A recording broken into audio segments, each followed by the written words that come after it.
Hello மக்களே, இன்னைக்கு நம்ம வந்து தியா டைரிஸோட இந்த வெட்டிங் எடுத்து ரீக்ரியேட் பண்ண போகிறோம். என்னோட ப்ரைமர் எடுத்து நான் அப்ளை பண்ணிக்கிறேன். இது நல்லா நான் கையில் வச்சு பிளெண்ட் பண்ணிக்கிறேன்.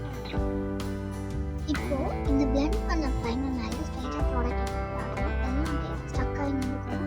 ஸோ அதை செட் பண்ணுறதுக்கு ஒரு டிரான்ஸ்லூசன்ட் பவுடர் எடுத்து ஒரு ஃப்ளஃபி ப்ரஷ்ஷில் வச்சு செட் பண்ணிக்கிறேன் என்னோட பேஸை.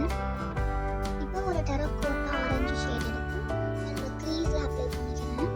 நல்லா இன்னர் கார்னர்ஸ் அவுட்டர் வி வரைக்குமே அதை கொண்டு போய் கொஞ்சம் கொஞ்சமாக ப்ராடக்ட் எடுத்து பில்ட் பண்ணுவேன். ஸோ நான் அப்படி தான் இந்த ஆரஞ்சு டெரக்கோட்டா ஷேடாக வச்சு பில்ட் பண்ணுறேன்.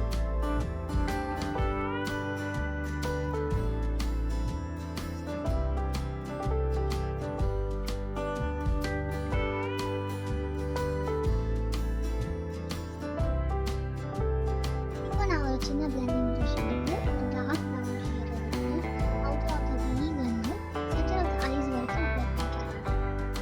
டார்க் கலர்ஸ் பண்ணும்போது கொஞ்சம் கொஞ்சமாக எடுத்து யூஸ் பண்ணுவேன். டார்க் கலர்ஸ் அதிகமாக எடுத்து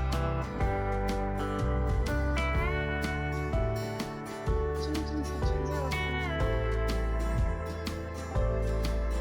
இப்போ நல்லா டார்க் ப்ரௌன் அப்ளை பண்ணி ஒரு ஃப்ளாட் ப்ரஷ்ஷில் கோல்டன் கலர் ஷேட், அது இன்னும் கோல்டன் இல்லைன்னா ஒரு சில்வர் கலந்து அன்னட்டும் வச்சு ஒரு கோல்டு, அந்த மாதிரி கோல்டு எடுத்து நான் என்னோட சென்டர் ஆஃப் த ஐஸ்லேருந்து இன்னர் கார்னர்ஸ் வந்து அப்ளை பண்ணிக்கிறேன்.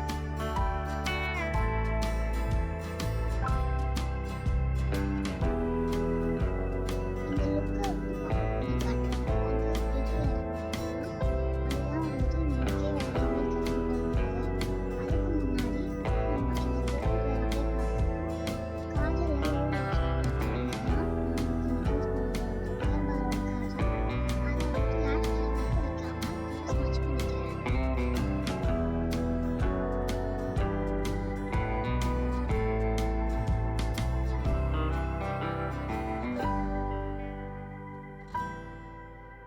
இப்போ வந்துட்டு நம்ம ஜெல் லைனர் எடுத்து ஒரு குட்டி விங் வரைஞ்சிக்க போகிறோம்.